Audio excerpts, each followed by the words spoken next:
There is a particular quiet that settles when you fall asleep to a show you have already seen many times. Gravity Falls has that quality more than most. You know the shape of the theme before it plays, the low hum of the forest, the way Grunkle Stan clears his throat, the small catch in Dipper's voice when he is trying to sound braver than he feels. None of it asks anything of you. In that half-awake state, where the eyes have closed but the ear still follows, the familiar voices become a kind of weather, something that moves through the room without needing your attention. And the town of Gravity Falls keeps its secrets whether you are conscious to hear them or not. You have been to this place before. You will not be startled here. Tonight the subject is a single episode and a large claim about it. There is an episode of this show that many people who study animation privately consider the finest 22 minutes the medium has produced, and tonight is about why that reputation holds up. Not What He Seems is Season 2, Episode 11, and it first aired in March of 2015. The argument is that it is not merely a good episode or a shocking one, but something closer to perfect in the old structural sense, a story where every earlier moment turns out to have been load-bearing, where the reversal and the recognition arrive in the same breath. We will take it slowly, and by the end you may be asleep long before we reach the point. That is allowed. That is the idea. Welcome to Pine Hat. This is a place for the long, slow kind of listening, where an animated show gets treated with the same patience you might give an old novel, and where nothing will raise its voice to keep you awake. So settle in, turn the lights down or off, find whatever position lets your shoulders drop. There is no need to follow every thread and no test at the end. Let the words carry on and let yourself drift whenever you are ready. Before we look at a single frame of the episode this video is about, we should agree on what we are actually measuring it against. Because to call something the best episode of a series, or the only perfect one, is not a feeling, it is a claim. And a claim of that size deserves a standard, something older and steadier than affection, something that would hold up whether the story on the screen were a Greek tragedy or a half hour of animation aimed at children on a cable channel. The standard exists. It has existed for a very long time. We only have to remember it. Start with Aristotle, who set down in the Poetics the oldest surviving attempt to explain why some stories satisfy and others merely happen. His central idea is deceptively plain. He calls it unity of action. A plot has unity, he argues, when it has a clear beginning, a middle, and an end, and when every event within it is the necessary or the probable result of what came before, not a chain of incidents that could be shuffled or removed without anyone noticing. Not a loose bag of things that occur one after another. A single action, tightly bound, where each moment leans on the last and pushes into the next, so that if you pulled one piece out, the whole structure would sag. Think about what that means as a test. It is not asking whether a story is exciting, it is asking whether it is inevitable in retrospect, whether it could only have gone the way it went. From that foundation, Aristotle builds two ideas that will matter enormously to us, and I want to introduce them slowly, because everything this video argues will eventually rest on them.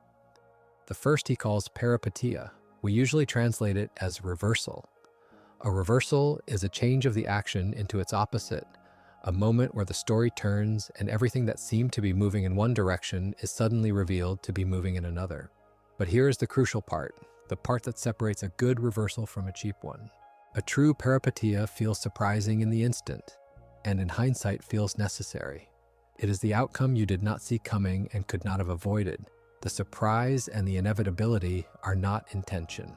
They are the same event, felt at two different moments. The second idea is anagnorisis, which we translate as recognition. Recognition is a shift from ignorance to knowledge, and most often, Aristotle says, it is knowledge about a person's identity. A character, or the audience, learns who someone truly is. And then Aristotle makes the observation that should sit at the center of any serious analysis of the episode we are building toward. He says the strongest possible dramatic effect occurs when the recognition and the reversal happen at the same time. When the moment you understand who someone really is the very same moment the story turns beneath your feet. Hold on to that. When we finally reach the episode, that is the exact instrument we will be listening for. Not a twist that surprises, and separately a fact that is revealed, but a single stroke that does both at once. Aristotle gives us the anatomy of the turn. A dramatist much closer to our own time gives us the rule that governs everything leading up to it. Anton Chekhov is credited with the principal screenwriter still invoked by his name, the idea usually phrased as a gun on the wall. If you hang a pistol on the wall in the first act, it must be fired by the last. If it is never fired, it should not be there. Stated so simply, it can sound like a note about props, but it is really a claim about honesty. Every element a story deliberately plants is a small promise to the person watching, a promise that this detail matters, that the attention you are spending on it will be repaid. Chekhov's gun says that promises must be kept. A story that plants and never pays off has lied to you gently, but lied all the same. So our second measure is a kind of accounting. When we look at the episode, we will ask what it planted and whether every planted thing was fired. The modern craft of screenwriting takes these ancient instincts and puts them on a grid. Blake Snyder's beat sheet, the structure known by the title Save the Cat, has become one of the most widely used maps of story shape in film and television, and near the exact center of that map, it places a single, load-bearing beat. Snyder calls it the midpoint. It sits at the halfway mark, and it is where the lighter early stretch of a story, the part he cheerfully labels fun and games, comes to an end. At the midpoint, the stakes are raised. Something tips. Often it takes the form of a false victory or a false defeat, a moment that looks like triumph but curdles, or looks like ruin but conceals a turn. The midpoint is where a story stops being a pleasant series of events and commits to being about something, where the ground firms up under the plot and the second half becomes a consequence of the first. It is Aristotle's reversal, given a timestamp and a place on the page. So we have our framework, and it is worth saying it plainly before we spend it. Unity of action, where nothing is arbitrary and everything is earned. The reversal that surprises and yet feels necessary. The recognition of who someone truly is, at its most powerful when it lands in the same instant as the reversal. The planted gun that must be fired, and the midpoint turn that raises the stakes and refuses to let the story stay comfortable. These are not 5 separate rules, they are 5 angles on a single question, which is whether a story is built or merely assembled. Over the chapters that follow, this is the ruler we will hold against the screen. Now the episode, it is called Not What He Seems, and it is Season 2, Episode 11 of Gravity Falls. It first aired on the 9th of March 2015 on Disney XD. The writing is credited to Cheyenne Taikuchi, Josh Weinstein, Jeff Rowe, Matt Chapman, and the series creator Alex Hirsch, and it was directed by Steven Sandoval. I list those names deliberately because one of the things this video will argue is that the precision we are about to praise did not arrive by accident. It was constructed by a room of people against exactly the kind of standard we have just laid out.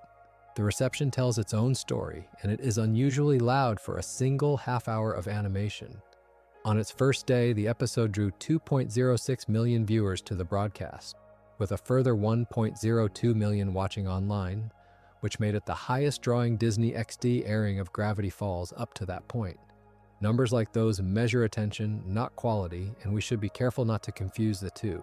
But they tell us that something happened here that had not happened before with this show, that a wall was crossed. The industry that judges craft agreed. Storyboard artist Alonso Ramirez Ramos received an Emmy nomination for his work on this episode. The episode itself collected 2 Annie Award nominations, one of them for writing, which is to say for the very construction we are going to examine. And among viewers, on the scale where audiences rate episodes 1 by 1, it holds a 9.8 out of 10 on IMDb, which places it among the highest-rated single installments the series ever produced. The critics who write for a living reached for their largest words. Alistair Wilkins, reviewing the episode for the AV Club, called it an instant classic. And Vry Kaiser, writing at the Mary Sue, went further and named it the best of the series. What I find most useful is the reason Kaiser gave, because it points precisely at the thing we will spend this video anatomizing. The episode, Kaiser argued, subverted the audience's sense of the series' safety. Consider how strange and specific that praise is. Not that it was thrilling, not that it was clever, but that it took a feeling the audience did not even know they were holding. The quiet assumption that this show was a safe place, and turned that assumption into a weapon. You can only subvert a sense of safety that a story has spent seasons carefully building, which means the effect Kaiser is describing is not the achievement of one episode alone. It is the collection of a debt that had been accumulating in silence. There is one more voice we need before we begin, and it belongs to the man whose name sits last in that writing credit, Alex Hirsch has been unusually direct about how he thinks a mystery should be built, and his position matters here because it is, in effect, a philosophy of the twist. He has said that his approach prioritizes emotional payoff over shock value. He has argued that the unguessable twist, the one that comes from far out in left field, the kind a writer deploys mainly to look clever, does not actually satisfy an audience. It cheats them. A twist that lacks logical and emotional justification, however surprising, leaves the person watching feeling not delighted but tricked, made a fool of, by a story that withheld the pieces it needed to play fair. Listen to how exactly that lines up with the ancient standard. Hirsch, in his own plain language, is describing Aristotle's peripeteia, the reversal that must feel necessary in hindsight or it is worth nothing. He is describing Chekhov's gun, the promise that a planted detail will pay off, and warning against the writer who fires a gun that was never hung on the wall. He is, without the vocabulary of the Poetics, insisting on unity of action, on the idea that a surprise which does not grow out of everything before it is not a triumph, but a failure disguised as one. The creator of this show and a Greek philosopher 2,000 years dead are saying the same thing.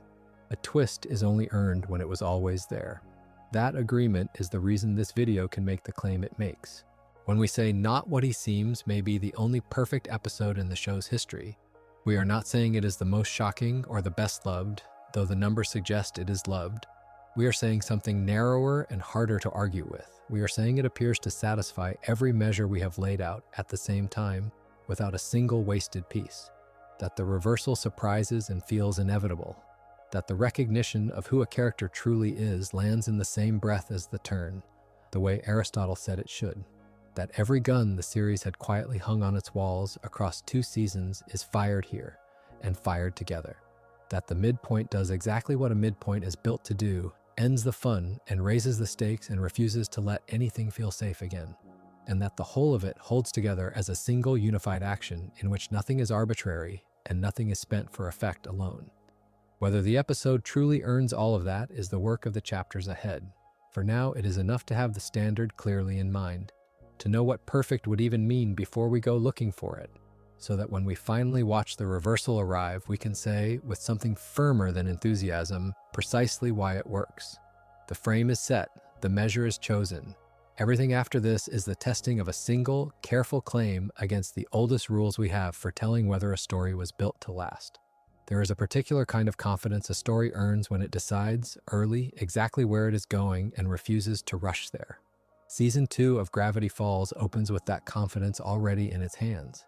Scary-oke, written by Matt Chapman, Alex Hirsch, and Jeff Rowe, directed by Rob Renzetti, arrived on the 1st of August 2014 as the season premiere and the 21st episode overall.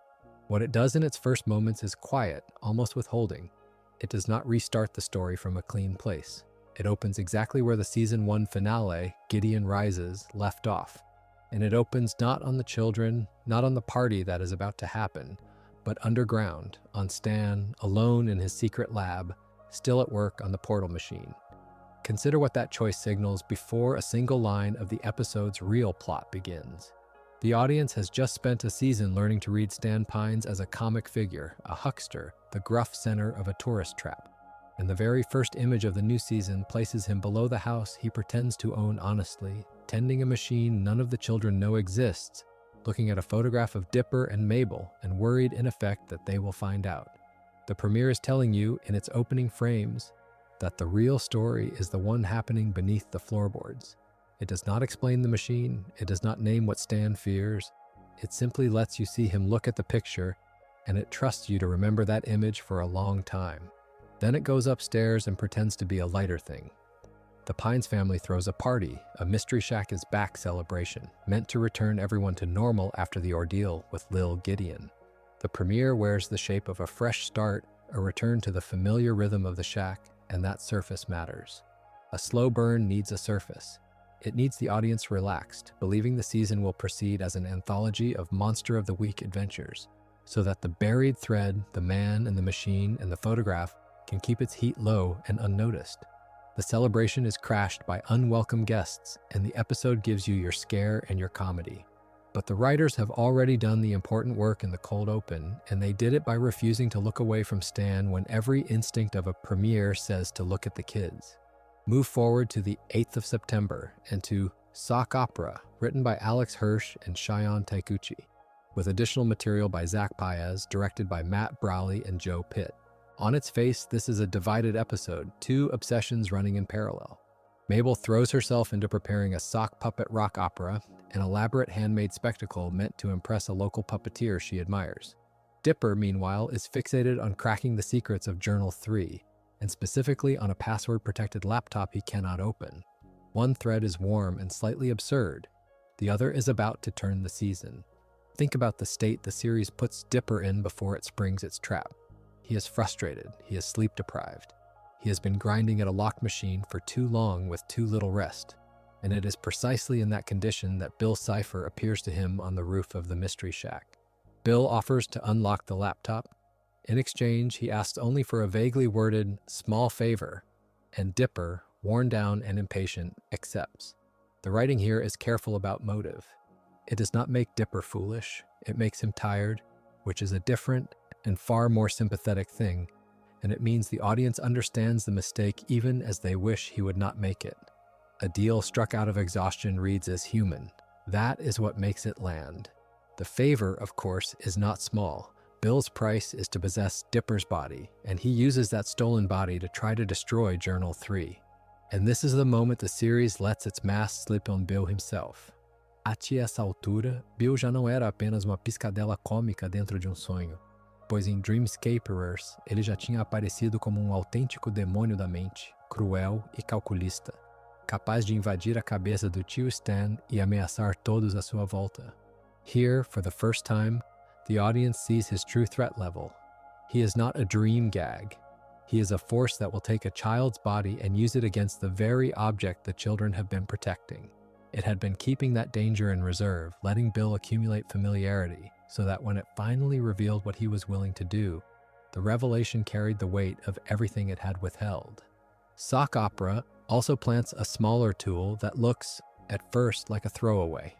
In his effort to crack the laptop password, Dipper begins using a black light, and with it, he can read messages written in invisible ink, hidden inside Journal 3, where the naked eye finds nothing. It is introduced as a means to an end, a puzzle-solving gadget for a single episode's problem. But the black light recurs later in the series, used again to uncover further hidden notes from the author of the journals. Watch how the writers handle it. They do not announce the black light as important. They let it do a small job, prove its logic, and subtly establish that Journal 3 has layers the reader has not yet seen. A tool introduced casually can be trusted later precisely because it was never oversold.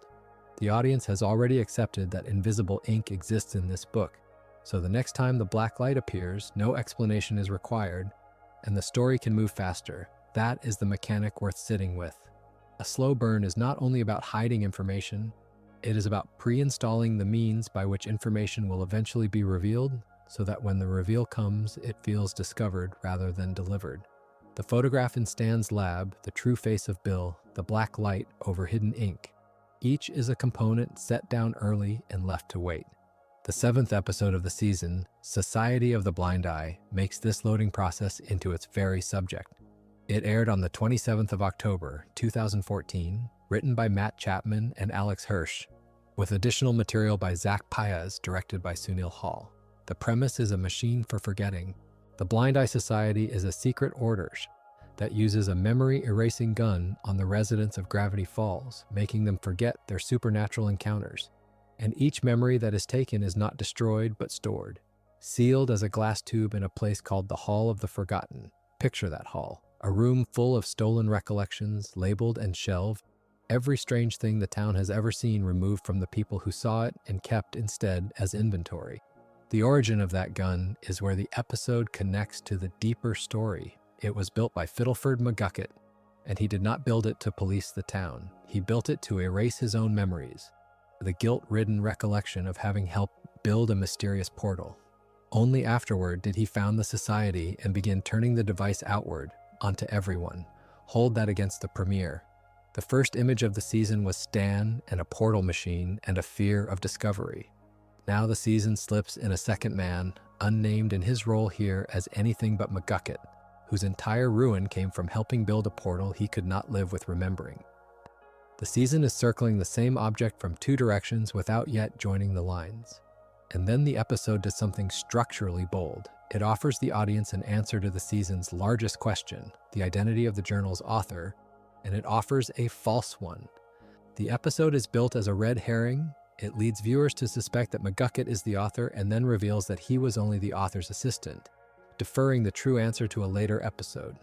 This is a risky move because a red herring that is merely a cheat leaves an audience feeling manipulated. The writers guard against that in a specific and honest way. Before the false conclusion arrives, they plant a clue that undercuts it. A member of the society, Blind Ivan, cannot recall who founded the order. And if the brilliant author of the journals had been the one to found the society, that gap would make little sense. The clue does not shout. It sits in the episode as a small wrongness, available to the careful listener, so that the eventual correction feels fair. The story never actually lied. It let a character believe something, showed you a reason to doubt it, and waited. There is a lovely symmetry in how Dipper resolves the episode, and it doubles as a statement of the season's method. He defeats the Blind Eye Society by turning their own memory gun on its members, erasing their memories of ever having been part of the society. The instrument of forgetting is used to make the forgetters forget. A story about buried knowledge ends with its villains buried in the same way they buried everyone else.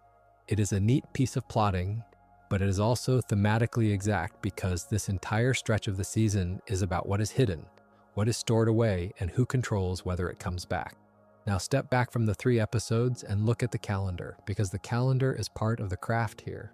Not What He Seems, the episode that finally reveals Stan's hidden twin brother, is the 11th episode of the season, and it aired roughly 4.5 months after the Blind Eye episode.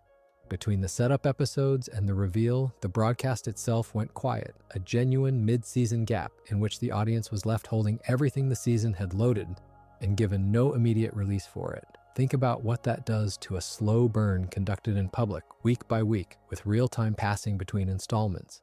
The photograph in the lab, the portal, McGucket's ruined memory, the deferred question of authorship. All of it sat in viewers' minds across a long silence. The tension the writing built was not only internal to the episodes, it was stretched across the months of waiting, and the writers could count on that waiting to deepen the pressure. What these 3 episodes share, and what makes them worth studying together rather than as separate adventures, is that none of them is really about its own plot.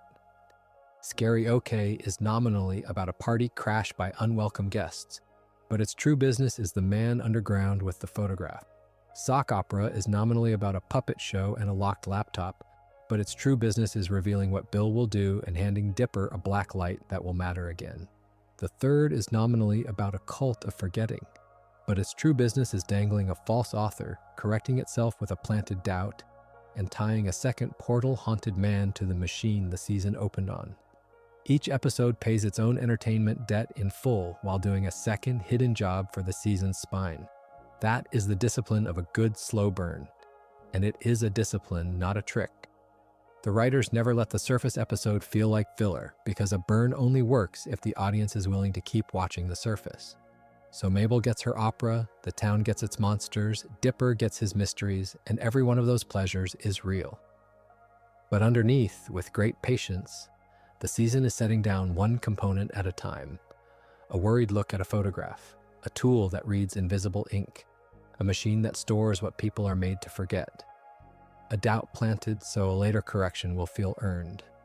None of these announces its importance. Each is placed and then left alone, allowed to cool, so that when the reveal finally comes, after that long silence in the winter, it will not feel like a twist imposed on the story. It will feel like something that was always there, waiting under the floorboards, exactly where the very first shot of the season quietly told you to look. A story shows a rare confidence when it opens by telling you almost nothing. The 11th episode of Gravity Falls' second season, the 31st of the show overall, begins not with its heroes, but with an old man alone in a room the audience has been circling for a season and a half. Stan Pines stands in the secret basement beneath the Mystery Shack, and he pulls a lever. Green liquid floods a set of tanks. A countdown timer begins, 18 hours, and the machine he has hidden for so long begins to draw power. Consider how much is being withheld here. We are shown the action and denied the reason. We see a man commit fully to something enormous, and the episode refuses, for now, to tell us what it is or why he wants it. The floating is the first thing the craft lets slip. As the portal powers up, objects inside and around the shack begin to lift into the air, a gravitational anomaly rippling outward from the machine. A journal has warned about exactly this risk, and the episode trusts you to feel the weight of that warning even if you cannot yet name the danger. What the scene establishes is scale. This is not a small secret. Whatever Stan is doing bends the physical rules of the world around him, and he proceeds anyway, which tells us the stakes are worth more to him than caution. The information we are given is emotional rather than factual. We know the size of the thing before we know its shape. Then the episode does something understated but bold. It cuts away. From the basement and its countdown, it jumps forward to the next day and a rooftop fireworks party, a scene of ordinary summer warmth after a cold open of dread. This is a deliberate withholding of momentum. A lesser structure would have kept us in the basement, wringing tension from the timer. Instead, it buries the clock beneath a celebration and lets the audience carry the memory of it. On that rooftop, Stan begins to tell Dipper and Mabel something important. He starts, and he is cut off before he can finish.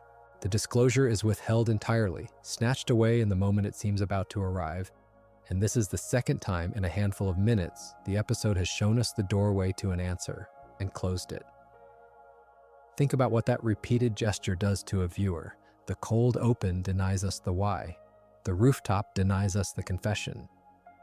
By the time the interruption lands, the episode has trained us to lean forward, to expect that meaning is always just out of reach. That lean is the whole engine of the first act, and the interruption itself is not gentle. The party is raided by a federal team, Agents Powers and Trigger arriving with a SWAT unit, turning a rooftop of sparklers into a scene of drawn weapons. The accusation they bring is specific in a way nothing else in the episode has been. They say Stan stole 300 gallons of dangerous waste from a government facility. They suggest he is hiding a doomsday device. Watch how the pacing uses that specificity. For minutes, we have been given only atmosphere, a lever, a glow, a timer, a warning we cannot read. The agents arrive carrying hard numbers and hard nouns, and suddenly the vagueness has an official shape pressed onto it. The audience is handed an explanation, but it is an explanation offered by strangers with guns, and the episode knows we do not entirely trust it. Stan denies everything. He claims that on the night the waste went missing, he was simply restocking the gift shop. This is the first alibi the episode gives us, and notice that it is small and mundane, a shopkeeper's excuse laid against a doomsday accusation. The gap between the size of the charge and the smallness of the defense is where the tension now lives. What makes this stretch of the episode so tightly built is that every piece of information arrives already in question. We saw Stan in that basement. We saw the tanks fill. So when he says he was restocking the gift shop, we hold two contradictory images at once. The man the agents describe and the man we watch with our own eyes. And the episode does not resolve which is true. It simply lets both stand. The withholding has become active rather than passive. Earlier, the episode hid things by cutting away.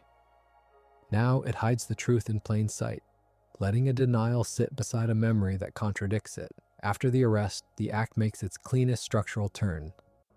Dipper and Mabel, left with a grandfather in custody and an accusation they cannot square, reason their way to a concrete lead. The gift shop has security footage. That footage could prove or disprove Stan's alibi, could show whether he was where he said he was on the night in question. So they escape their transport and set out to find it. This is the moment the episode changes genre in front of you. The first act opens as spectacle, a machine and a raid and floating debris, and it closes as a detective plot, two children chasing a single piece of evidence that might settle the contradiction the episode has so carefully refused to settle itself. The pacing has doled out exactly enough to give them, and us, a task. And there is one more clue the episode has been feeding us that has nothing to do with this episode alone. Stan carries a bandaged wound. It is easy to read it as new, a mark of the night's chaos, but the wound is older than that. It first appeared several episodes earlier in the Blind Eye episode. and it stayed visible through Blendon's game and through the Love God, a small bandage persisting unremarked across the season while nothing drew attention to it. The series seeded a physical question and let it go unanswered for episodes, so that by the time this story arrives to address its cause, the evidence has been sitting on Stan's body the whole time. That is patience as a craft choice. The information was always on screen. The pacing simply refused to point at it until now. It is worth stepping back to see how this act rewards a certain kind of viewing. The structure assumes an audience that remembers, that noticed a bandage weeks ago, that held onto a timer through a party, that heard an alibi and waited against a lever being pulled. Nothing is repeated for the slow. The episode trusts you to carry each withheld piece forward and to feel the pressure building as the answers are delayed. That trust is unusual in a show made for a young audience, and it is part of why the people who made it hold this episode so high. The credits bear an unusually long list of hands, the same 5-writer teleplay and Steven Sandoval direction noted earlier. Years later, at a convention appearance, Hirsch reportedly named this one as his personal pick for the strongest episode the series ever made, praising how dramatic it is, and he is said to have added that he felt the series deserved an Emmy for it. Whatever you make of that claim, the first act earns the confidence behind it. Every scene gives you a little and keeps more, and the withholding is never careless. It is the shape of the thing, built so that the answers, when they come, will land against a foundation. The episode spent its opening minutes laying in the dark. Television has taught audiences to distrust a certain kind of twist, the kind that arrives from nowhere and asks to be accepted purely because it is loud. The reveal at the end of Not What He Seems, the 11th episode of the second season of Gravity Falls, is not that kind. It is the opposite, and understanding why it is the opposite means looking closely at how the episode is built, piece by piece, so that the shock at the end lands as a confirmation rather than an ambush. The episode's story and teleplay, as already noted, carry 5 credited writers. 5 names on 1/2 hour of animation is worth pausing on, because the misdirection in this episode is not a single clever trick. It is a structure, and structures are built by rooms. Consider first the mechanics of the arrest, because that is where the misdirection does its quietest work. Stan is taken into custody by federal agents, and the charge is not vague or mystical. He is arrested for stealing radioactive and chemical waste, the very drums of chemical waste he has rigged to power the portal machine hidden beneath the Mystery Shack. Think about what that accomplishes for the story. The audience and the children watching Stan through Dipper and Mabel's eyes are handed a concrete, worldly crime, a man stealing hazardous material and lying about it.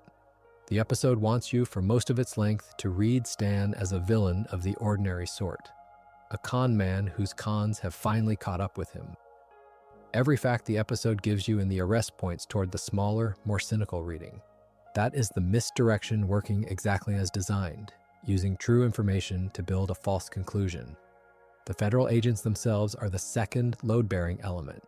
And here, the episode does something that separates it from a cheap twist. The 2 arresting agents are named Powers and Trigger, and when they take Stan, they tell him, in effect, that they have survived a zombie attack in the town of Gravity Falls. That line is a small joke, but it is also a receipt. Powers and Trigger are not new. They first appear much earlier in the second season in the episode Scary-oke, where they arrive to investigate reports of paranormal activity in town.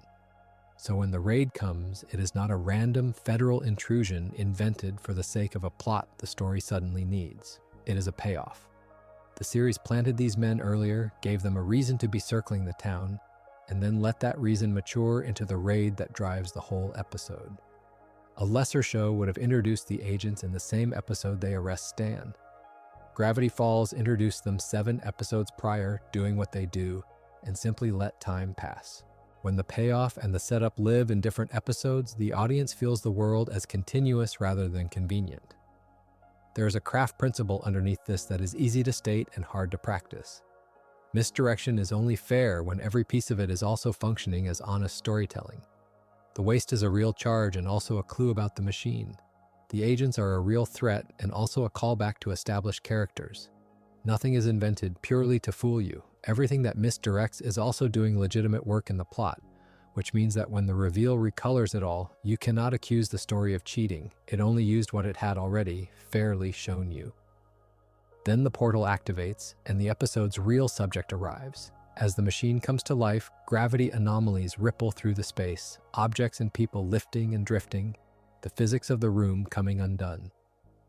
And out of the light steps a hooded figure with 6 fingers on his hand. He is revealed as Stan's twin brother, a man the series had never shown before, and more than that, as the author of the very journals that have driven Dipper's entire investigation of the town. Sit with the size of that for a moment. The reveal does not simply add a character, it reaches backward through the whole series and rewrites the identity of a figure the audience had spent nearly 2 seasons imagining. The author was never a distant stranger, he was Stan's brother, and Stan had been trying in secret and at enormous personal cost to bring him home. The production choices around the reveal signal how much weight the series placed on it. J.K. Simmons was cast to voice the newly revealed twin in a recurring role, a piece of casting reported by Time around the episode's release. Bringing in an actor of that stature and committing him to a recurring part rather than a single appearance tells you the writers were not staging a one-time surprise. It was opening a door it intended to keep walking through. A cheap twist is a firework. This was the hinge of the series. What makes the twist defensible, though, is not the casting or the staging. It is the trail of clues, and here the creator himself has been unusually direct about intention. In an interview with the AV Club published 2 days after the episode aired, Alex Hirsch stated plainly that Stan having a secret twin brother had been planned from the very beginning of the series, with clues seeded since the first episode. That claim is worth testing rather than simply accepting, and the interview offers the evidence to test it with. The first clue Hirsch pointed to is a license plate. Stan's car carries the plate reading Sten Limble, which reads as Stanley Mobile. The trouble, for anyone paying attention, is that Stan's supposed name throughout the series is Stanford. The plate says Stanley. That detail was first shown in the 2nd episode of the 1st season, The Legend of the Gobblewonker, which premiered on the 29th of June 2012. So the contradiction had been sitting on screen in plain view for nearly 3 years before the episode that explained it. A name that does not match the name we are given, printed on the back of a car in the 2nd episode the series ever made. That is not a clue invented after the fact to justify a twist. That is a promise made early and kept late.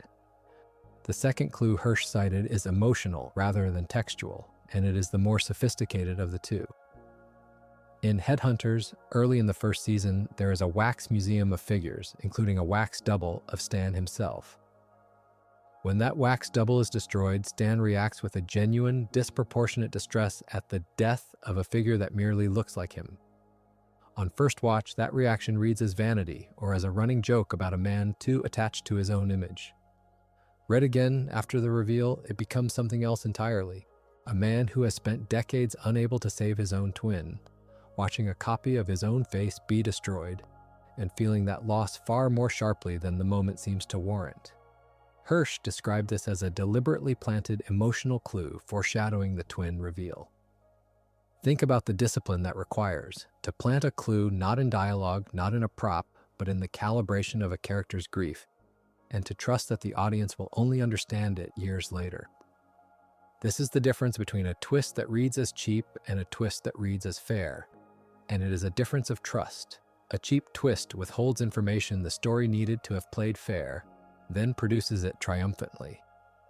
A fair twist shows you everything in advance, in the open, and relies on your inability to assemble it correctly until the story chooses to assemble it for you.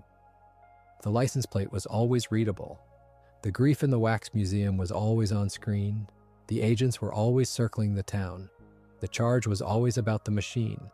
Every element of the misdirection was a true thing, placed honestly, that you were simply not yet equipped to interpret.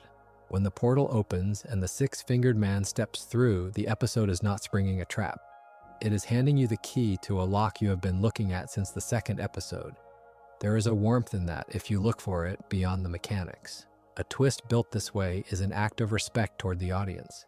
It assumes you are watching closely or that you would want to go back and watch closely, and it rewards that attention rather than punishing it. The Room of 5 writers did not construct a surprise to be endured once. They constructed a machine that runs in two directions, forward into shock and backward into recognition, so that the series becomes a different and richer thing on a second viewing than it was on the first.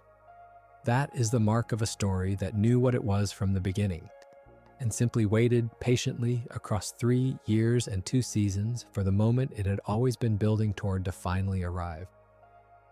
There is a specific pleasure in rewatching a story you already know the end of, and Gravity Falls was built deliberately and patiently to reward exactly that second viewing.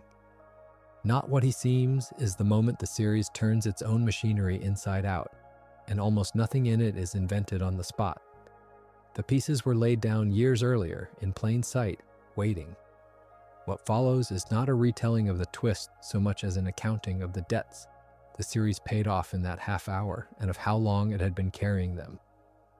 Consider the very first thing Dipper does in the very first episode, Tourist Trap.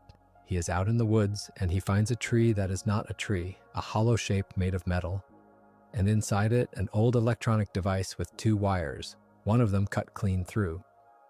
He toggles its switches, not knowing what they do, and somewhere in the ground a hidden trap door swings open.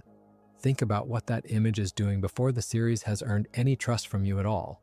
A machine disguised as nature, a severed connection, a concealed door in the earth that opens onto something buried. The whole architecture of the series is present in that one contraption, though you cannot possibly read it yet.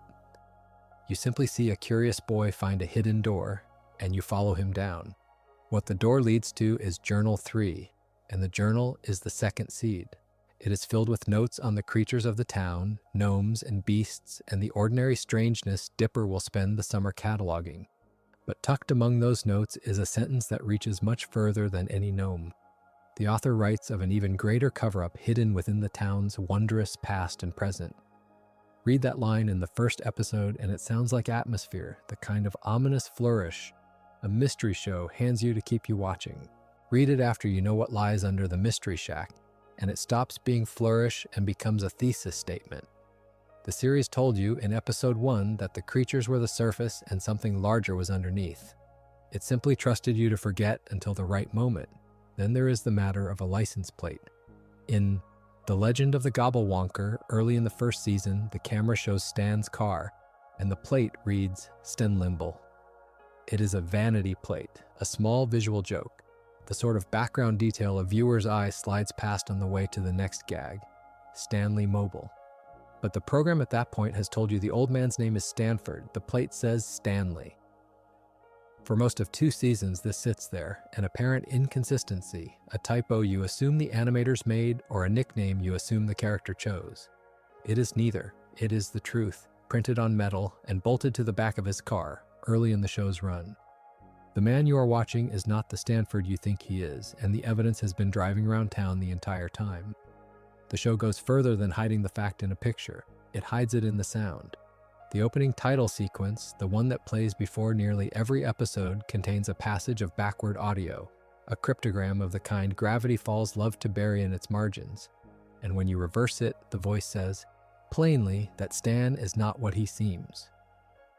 This was present in the intro from the show's early run, long before the writers had shown their hand, which means that every week, for a very long stretch of episodes, the program was whispering its central secret to anyone patient enough to run the tape backward. The people who did found the answer to a question the show had not yet admitted it was asking. That is a remarkable thing to do to your own audience. It is a magician telling you the trick at the top of the act and betting correctly that you will not believe him. I find it worth sitting with how much restraint that required. A lesser show plants a mystery and then hoards its solution, doling out clues only once it is safe, once the writers are sure. Gravity Falls did the opposite. It put the answer in the license plate, in the reversed audio, in the journal's warning about a greater cover-up, and then it spent season after season letting you look right at those answers while you drew the wrong conclusions. The foreshadowing was not stingy. It was generous to the point of recklessness, and it worked precisely because generosity like that reads, on a first pass, as noise. Some of the seeds were not about Stan at all, but about the force that would tie the whole plot together, and the writers handled those with the same long patience. In Dreamscaperers, near the end of the first season, Dipper consults Journal 3 and finds 2 warnings written about a dream demon named Bill Cipher, stated as flatly as safety instructions. Never summon him under any circumstances. Never let him into your mind. The journal does not equivocate. And in the same episode, you watch exactly why the author bothered to underline it. Because Gideon, having stolen a different journal, the second one, uses it specifically to summon Bill and to strike a deal with him. An arrangement for the demon to invade Stan's mind and retrieve a combination locked away there. The warning and the violation of the warning arrive together in one episode, which is its own small lesson in how the series teaches you to read it. Watch what Stan says in that same installment as he locks the deed to the mystery shack away in his safe. He tells us in effect that the combination is beyond Gideon's reach because it is kept in the one place Gideon cannot get to, which is his own mind. It is a boast, and it is also a joke the series is playing at his expense, because the entire plot of the episode is Bill Cipher walking straight into that supposedly unreachable place. But look at the line again with the later reveal in hand. A man whose whole life is a secret kept inside his own head, insisting that his mind is the one vault no one can crack. The episode is nominally about a safe combination. It is secretly about a much larger thing he is keeping, and the show lets him tell you where he keeps it while you laugh at the smaller stakes. Faced with the demon in Stan's mind, Dipper, Mabel, and Seuss do something the series will echo later. They recite an incantation and physically enter Stan's mind themselves, going in after Bill to stop him from reaching the memories first. Hold on to the shape of that act, 3 people crossing a threshold into a hidden interior space to prevent the wrong party from getting to what is stored there. The series will stage that same movement again on a grander scale, when the hidden interior is a laboratory under the house, and the thing stored there is not a memory but a machine. The demon's warnings pay off in their own right and quickly in a way that raises the cost. In sock opera, in the 2nd season, Bill Cipher possesses Dipper's body, taking over a human being to pursue his own agenda for the first time in the series. Everything the journal warned about in that quiet double instruction back in Dreamscaperers now happens to the boy who read the warning aloud. And notice what invites it. Dipper's hunger to uncover the secrets hidden in the journal is what drives the disaster in that episode, the supernatural catastrophe that wrecks Mabel's sock puppet rock opera. The series had spent a season making his curiosity heroic, the engine that opened trapdoors and decoded mysteries, and here it turns that same curiosity into the very thing that gets his body stolen. The trait that finds the answers is the trait that gets him hurt. That is not a coincidence the writers stumbled into. It is the curiosity introduced in the woods in episode 1, followed all the way to its price. All of it converges in not what he seems. Federal agents arrive and arrest Stan, having detected readings from a machine he built underground. And in the wake of that arrest, Dipper and Mabel find their way into a hidden underground lab.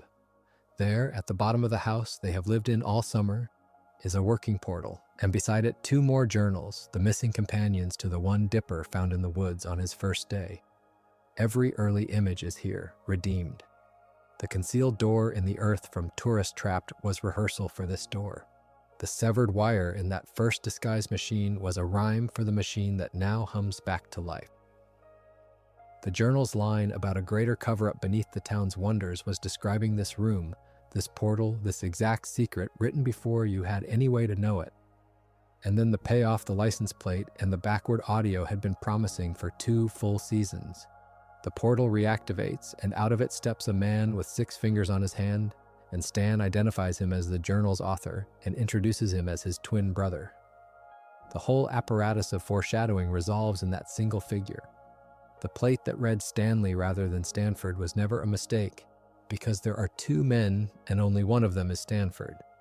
The reversed whisper in the intro was announcing precisely this, that the man running the tourist trap was standing in for someone else, keeping a brother and a machine and a lifetime hidden beneath the floorboards. The show made this explicit one more time in a place most viewers never look, in the cryptogram that runs under the closing credits of Not What He Seems. That puzzle uses Sen Limbo as its decoding keyword, the very string of letters that had been sitting on the license plate since the 5th episode. And when you apply it, the message reads, "The original mystery twins," displayed beneath a flashback of young Stan and his brother. The clue and the answer are finally welded together in the open. The joke from season 1 becomes the key that unlocks the caption on the reveal. There is a real elegance in that, the plate serving first as a hidden hint, and then, seasons later, as the literal instrument for decoding the secret it hinted at. What I keep returning to is how little of this was improvised.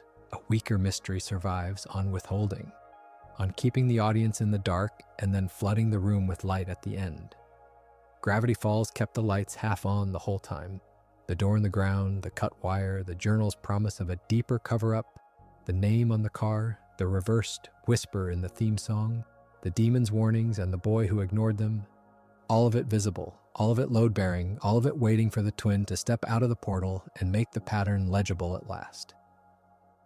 The pleasure of the second viewing is the pleasure of watching a show keep a promise it made to you before you knew a promise had been made. The genius of the confrontation in Not What He Seems is that it does not feel like a plot turning. It feels like a person breaking. That distinction is the whole reason the episode works, and it is worth sitting with because the machinery underneath is actually very simple. A man is accused of something, evidence is gathered, the evidence looks damning, and a child who loves that man is asked to decide whether the evidence is the truth. Written down that way, it is a courtroom procedural. On screen, it is something closer to grief. The difference between those two things is entirely a matter of character writing, and this chapter is about how the series earns the second one. By most accounts, Not What He Seems aired sometime in 2015. It was written by a crowded team that reportedly included Alex Hirsch himself, and directed by one of the show's regular directors. That is a crowded writing credit, 5 names on a single half hour, and you can feel the pressure of all that attention on it because every beat is load-bearing. Alex Hirsch, who voices Grunkle Stan, was among those writers, which means the man performing the breaking also helped build the trap it springs from. That detail matters less as trivia than as a clue about intent. The people who made this episode knew exactly which nerve they were pressing. Consider first the shape of the accusation. Stan is arrested by federal agents, and the charge they bring is enormous and abstract. They say he stole hazardous chemical waste in order to build what they call a doomsday device. Now, a doomsday device is a cartoon phrase. It belongs to a lighter, sillier register, the kind of threat the series could have played for a joke in an earlier season. But the episode refuses to let you laugh at it because it immediately grounds the abstraction in something physical and mundane and awful. Dipper and Mabel review the security footage, and what they see is not a supervillain. What they see is Stan sneaking away while a person in a hazmat suit delivers barrels of stolen waste. The horror is in the ordinariness of it. Not a monster, a man hunched and furtive, doing something in the dark that he did not want the children to know about. This is where the character writing begins to do its quiet, cruel work, and it does it through Dipper. Understand who Dipper is by this point in the story. He is the one who solves things. His whole identity, the journal, the investigations, the constant need to know, is built on the premise that mysteries can be cracked, and that cracking them makes the world safer. The tragedy the episode constructs is that it turns that strength against the person he loves most. Dipper does what Dipper does. He gathers evidence, and the evidence keeps arriving. They find the fake identification, multiple state IDs, passports, all of them wearing Stan's face, all of them under different names. Think about what an object like that does to a child who idolizes a grown-up. It is not simply proof of a crime. It is proof that the face you trusted was one option among many, that the name you called him by was a costume he happened to be wearing on the day you arrived. And then, worse, they find the newspaper clipping. The headline, as fans have long remembered it, announces that Stan Pines has died. Here, the ground truly gives way. The man raising them faked a death. He took on an identity that was not originally his. The person standing at the center of their summer is, by the evidence, not the person he claimed to be, not even in the most basic sense of being alive under his own name. Notice what the episode has done here. It has stacked the evidence so high and so cleanly that Dipper's conclusion is not paranoid. It is reasonable. This is the move that separates the scene from ordinary melodrama.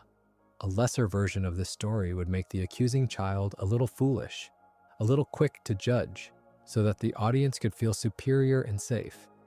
Gravity Falls does the opposite. It makes Dipper right about the facts. Every single thing he has found is true. Stan did fake a death. Stan does have the false names. Stan was, on the footage, doing exactly what the footage shows. Dipper is not wrong. That is what makes it a tragedy rather than a misunderstanding.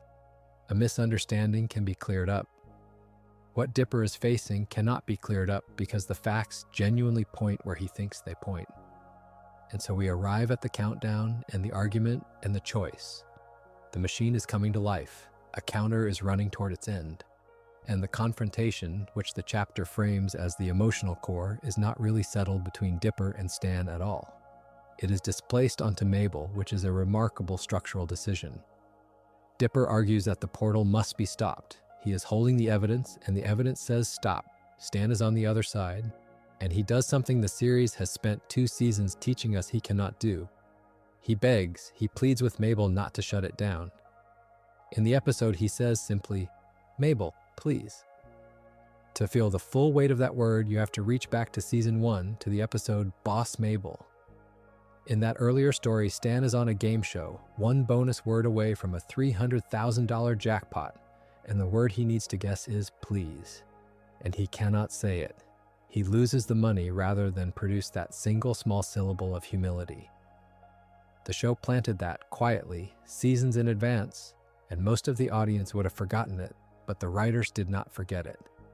When Stan says please to Mabel at the portal, he is spending the one currency the earlier episode established he would not spend for any amount of money. He is doing the thing that costs him more than $300,000. That is the character writing detail that turns the scene from spectacle into something almost unbearable. The plea is not just desperate, it is, by the show's own established measure, the most sincere thing this man is capable of. And here the episode declines to resolve the argument on Dipper's terms, which are the terms of evidence, and resolves it instead on the only terms that could answer a tragedy, which are the terms of trust. Mabel does not rebut a single fact. She cannot. The IDs are real. The clipping is real. The footage is real. She simply says, "I trust you," and she activates the portal rather than shutting it down. She sides with Stan over her brother's objection, and she does it not because Dipper is wrong about the world, but because she has decided that the man is worth more than the case against him. Sit with the asymmetry of that for a moment, because it is the whole point. Dipper has everything. He has the documents, the footage, the logic, the reasonable conclusion. Mabel has nothing but a feeling, and the episode gives the decision to the feeling. This is a genuinely daring thing for a story to argue, and I want to be clear that I am reading it as the episode's argument, and not as a lesson anyone should carry out of it. In the real world, faked deaths and false names are exactly the evidence you should not ignore. The reason it works inside the fiction is that the series has spent its entire run building the specific relationship that makes Mabel's leap legible. She is not trusting a stranger, she is trusting the man who has been, whatever his name's, actually there. What makes the betrayal land as tragedy rather than as plot mechanics then is that the episode refuses to let either sibling be the villain of the moment. Dipper is not paranoid. Mabel is not naive. Each of them is being entirely true to who the series has made them. Dipper trusts what can be proven, and everything he can prove says Stan is dangerous. Mabel trusts the person, and the person is begging her in a voice that the callback tells us he would rather die than use. The confrontation hurts because both children are right about themselves, and being right about yourself is not enough to keep you from tearing at each other. The machinery of stolen waste and doomsday devices and countdowns is only the frame. The picture inside the frame is 2 kids who love the same man arriving at opposite answers to the question of what love is even supposed to weigh against. That is why this scene reads as the emotional center of the episode and arguably of the season around it. Not because of what the portal is, which the series will explain in its own time, and which other tellings have already circled from the direction of the man who built it, but because of what the choice costs the people making it. Jason Ritter plays Dipper as a boy watching his own competence betray him. Kristen Schaal plays Mabel making a decision she has no proof for and no way to defend. And Alex Hirsch, who helped write the trap, voices the man saying the word he was built never to say. 3 performances, 1 unwinnable moment, and a single planted syllable from a season earlier doing the heaviest lifting of all. There is a temptation, when a television show pulls off a great surprise, to imagine that the surprise arrived by accident. that the writers stumbled into it, felt the electricity of the moment, and decided at the last minute to chase it. Alex Hirsch has been careful in interviews to correct that impression about Gravity Falls. He has said plainly that the second season reveal was not improvised. In his words, he and his collaborators were not making it up as they went along. They had always had a plan.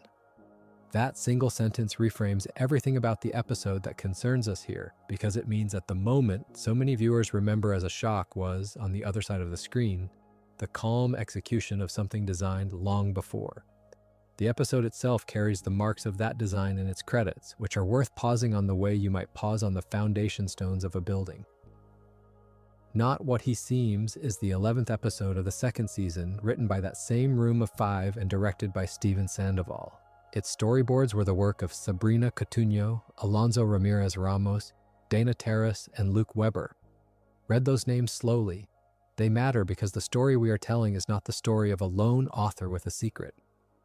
It is the story of a room full of people holding a secret together for a very long time, and then handing it off to another set of hands to draw and another to direct, each of them trusting the plan. To understand how the reveal came to sit exactly where it sits, you have to understand a piece of information that arrived from outside the writer's room entirely. Disney XD told the crew in advance that the second season would have a large hiatus somewhere in its middle. The broadcast would break, episodes would stop for a stretch and then resume. Now, a lesser production might have treated that as an obstacle, a scheduling nuisance to be endured. The Gravity Falls writers treated it as architecture. Knowing where the wall in the season would fall, they built toward it. They structured the second season as two smaller arcs rather than one long one, and they placed the stand and forward reveal precisely at the midpoint, at the seam, so that the enforced silence of the hiatus would fall directly after the biggest turn in the season. The reveal became a deliberate act-break cliffhanger. Consider the gamble in that. Rather than hoarding the secret for the finale, where a season traditionally spends its largest coin, they spend it in the middle, on purpose, so that the audience would carry the question through the dark. And the audience was ready for it. This is one of the more remarkable things about the whole affair. Fans had been speculating about Stan's secret as early as the first season episode Carpet Diem, and during the year-long wait between seasons, those scattered guesses hardened into something almost scholarly. People built PowerPoint presentations, they drew flowcharts, they assembled timelines, and a meaningful number of them arrived through their own reasoning at the correct conclusion that Stan had a twin brother before the series ever confirmed it. When Not What He Seems first aired that March, it reportedly drew a substantial audience of households across the United States on its premiere, though the precise figure varies by source. Some unknowable fraction of those households already knew or strongly suspected what they were about to see. For most shows, that would be a failure. If a large portion of your viewers can predict your twist, you have surely lost the game. Hirsch does not see it that way, and his reasoning is one of the most useful things he has said about writing.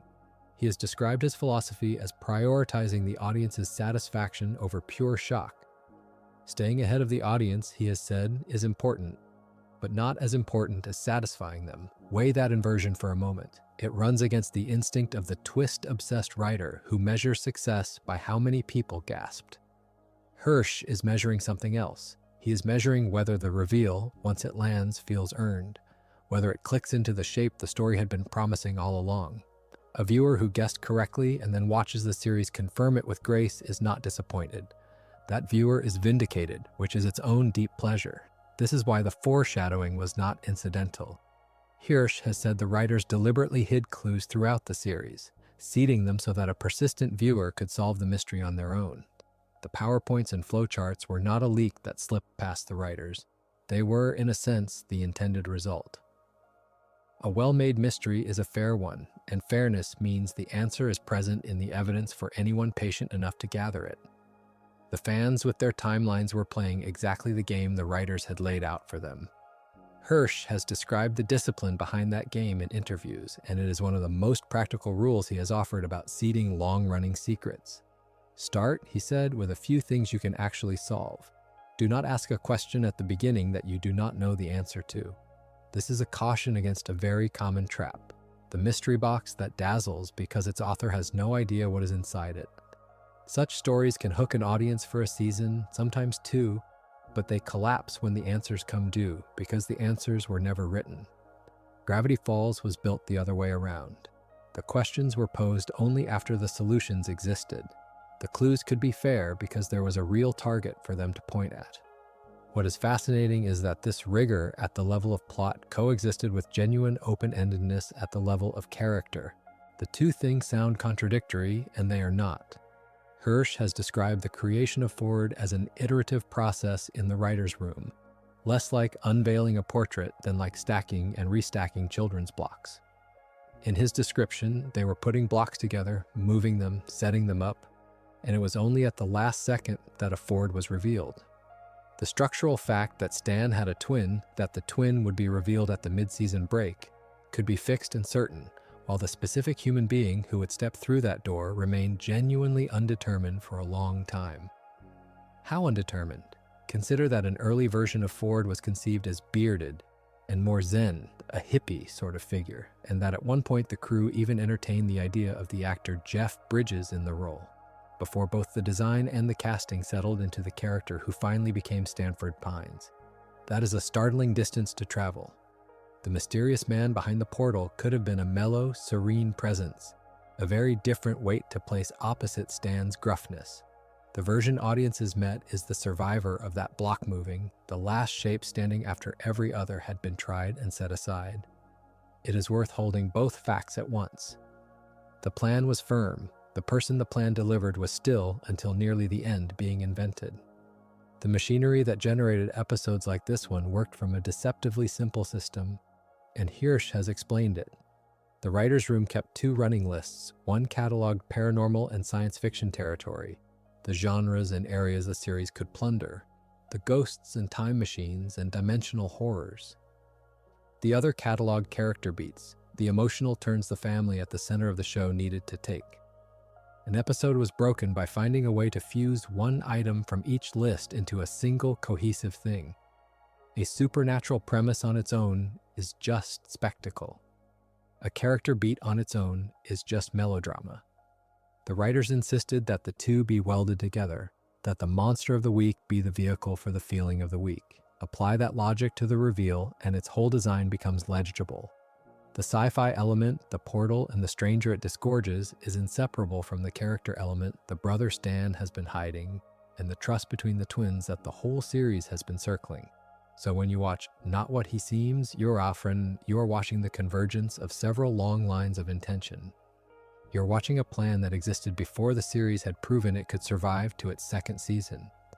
You're watching a broadcast constraint, the hiatus converted into a dramatic asset, the cliffhanger placed at the fold. You're watching the payoff of clues laid deliberately for an audience the writers respected enough to let them win. You're watching a character who is assembled and reassembled until the final second, delivered by 5 credited writers, a director, and 4 storyboard artists working in concert. And you are watching the product of 2 humble lists and the rule that they must always meet. There is a version of animation history that treats shows like this as happy accidents, lightning that struck a talented crew. The record Hirsch has left in his interviews argues otherwise. The reveal at the middle of the second season was engineered in the honest sense of that word, drafted and structured and stress-tested and placed with care. The magic the audience felt was real. It was also planned. Those two things, it turns out, were never in conflict. They were the same act seen from opposite sides of the screen. Consider first the strange arithmetic of a man arguing with himself. Across every episode of Gravity Falls, the same voice carries Grunkle Stan and Seuss Ramirez and Old Man McGucket and Bill Cipher, and that voice belongs to the show's creator, Alex Hirsch. This is worth sitting with for a moment because it changes how you hear an episode like Not What He Seems. When Stan is on screen, lying, evading, pleading, deflecting, you are listening to the person who invented him, and who invented the man Stan is lying to protect, and who invented the demon whose bargain set the whole machine in the basement running. One throat holds the con man, the handyman, the mad hermit, and the trickster god. And so the performance is never quite acting in the ordinary sense. It is closer to authorship spoken aloud. Hirsch has been candid about where Stan's voice came from, and the honest answer is that it came from nowhere formal. There was no audition, no room of actors reading against one another for the part. He has said plainly that he always had a voice for Grunkle Stan and for Seuss, that these were sounds he already carried, and that he arrived at them while improvising during the pitch meetings where a show either lives or dies. When the series was greenlit, he simply kept using the voice because, in his words, it just seemed natural. Consider what that does to the texture of the performance. Stan was not designed to be delivered by a hired professional and then handed off. He was a voice Hirsch made in a room to make executives believe in an old man who did not exist yet, and that improvised, persuasive quality never fully left him.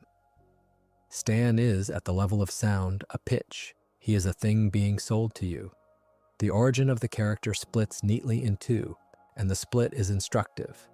Hirsch has said that Stan's personality was modeled on his real paternal grandfather, whom the family called Grandpa Stan, a big, gruff guy who wore his top button open with gold chains and watches, and whom Hirsch has described as a pathological free-of-truth teller. That last phrase is doing quiet, precise work. A pathological teller of the free version of the truth is not simply a liar. He is a man for whom the truth is always negotiable, always improved a little in the telling, always shaped toward the outcome he wants. That is the moral engine of the Stan we watch in this episode. But here's the division. The personality came from Grandpa Stan, and the actual speaking voice came from a different grandfather entirely, a man Hirsch calls Grandpa Bill. The character you see and the sound you hear were drawn from two different old men in one family, and the sound itself has a specific memory attached to it. Hirsch has said the gruff, lower register delivery he uses for Stan was drawn from his grandfather Bill's habit of teasing him. And he has quoted the kind of thing Bill would say, "Roll out the red carpet, Mr. Hollywood finally decides to pay us a visit." Listen to that line the way an actor would. It is teasing dressed as welcome. It puts the younger person on notice while pretending to celebrate him. It is affection delivered as a small, deliberate jab. That register, warmth, and needling folded into the same breath is exactly the register Stan lives in for most of the series, and it is why his cruelty rarely reads as pure cruelty and his kindness rarely reads as pure kindness. The voice was built out of a grandfather who loved by mocking, and Stan inherited the whole ambiguous package. This matters enormously in Not What He Seems, because the episode is engineered to weaponize that ambiguity. Alex Hirsch was one of its 5 credited writers, which is to say the man who owns the voice was also in the room deciding what that voice would be forced to do. And what they decided, Hirsch has said, was that Stan's exposure here should land as a huge blow to his ego, a huge betrayal for Dipper, leaving the boy feeling isolated from his family. Hold on to the word ego. The betrayal is not only that Stan has lied, it is that Dipper's sense of who he is, the clever nephew who sees through things, has been humiliated by the one adult he had started to trust. The writing sets the target, and then the voice has to hit it. So consider the demand placed on a single performer here. Hirsch has to make Stan sound for most of the episode like the same gruff, evasive grandfather the audience has spent a season and a half learning to read. The teasing voice that hides real feeling behind a joke. And then he has to let that voice tighten under pressure without ever fully breaking character until the story allows it. The escalation is the performance. Because we know the voice so well by now, every small deviation from its usual swagger registers. The conman's patter is the baseline, and the twist works to the exact degree that the patter starts to fail him. This is why having the creator in the booth is more than a budget curiosity. The person who knows precisely how much lie is baked into Stan's ordinary speech is the person choosing, line by line, how much of that lie to let slip. The episode is not carried by that voice alone. Nick Offerman guest voiced the government agent, Agent Powers, and Hirsch has said that Offerman's gruff attitude was a perfect fit vocally for the part. This is a shrewd bit of casting, and it deserves a second look through the lens of the whole chapter. Powers is the outside authority, the flat institutional threat closing in on the Mystery Shack. And to make that threat feel weighty, you want a voice with its own natural gravel, its own unhurried certainty. Offerman brings a gruffness that answers Stan's gruffness. For a moment, the episode has 2 low, dry, immovable male voices on opposite sides of a confrontation. and the effect is to make Stan sound, for once, not like the biggest and most confident presence in the room. The con man meets a man who cannot be conned, and part of how you feel that shift is simply in the matching timbre of the two performances. Now widen the frame to the thing this episode is secretly about, which is a brother. Not What He Seems is the episode that reveals the existence of Stan's twin, and it does so remarkably without ever letting that twin speak. This is the production fact that makes the whole voice acting story so unusual. When the episode aired on March 9th, 2015, no one, not the audience and not entirely the show, knew what that twin would sound like. J.K. Simmons was cast as the brother, Ford, relatively late in the show's production process, after the character had already been written into the story. By most accounts, his casting was not announced publicly until months after this episode revealed the twins' existence. The audience heard the reveal before they knew whose voice would fill it. There was a shape in the story with no sound in it yet. That gap between reveal and voice is, I think, one of the boldest things this stretch of the series pulled off. Ford, voiced by Simmons, does not actually speak on screen until the following episode, A Tale of Two Stans, which aired on July 13th, 2015, directly after this cliffhanger. So for the whole running time of Not What He Seems, the brother is pure absence, a promise the animation makes that the sound design has not yet kept. Everything you feel about him, you feel through Stan, through Hirsch's voice bending itself around a secret it cannot yet name. The twin is characterized in this episode entirely by the strain he puts on the one voice we can hear. And when Simmons did finally arrive, he did not merely fill the shape that had been drawn for him. Hirsch has said something genuinely revealing about this, that the creative team did not really know who Ford was from a personality perspective until they sat down to write him, and that Simmons' vocal performance actively reshaped their understanding of the character. As Hirsch has put it, in essence, Simmons was instantly perfect, yet changed how they thought about the character. Read those two clauses together because they are almost a contradiction, and the contradiction is the point. A performance can be instantly right and still rewrite the thing it is performing. The actor arrives, opens his mouth, and the writers realize that the man they had sketched on paper was slightly the wrong man, that the real Ford is the one this voice implies. That is casting doing the work of authorship. The sound of Simmons taught the series who its own character was. There was one more anxiety underneath all of this, and it is a very human one. Hirsch was 27 while he was recording Stan, and Simmons is decades older, and Hirsch has said he genuinely questioned during development whether their two voices would be believable as brothers. Sit with the strangeness of that worry. A young man voicing an old man had to wonder whether he could hold his own, sonically next to an older man voicing that old man's twin.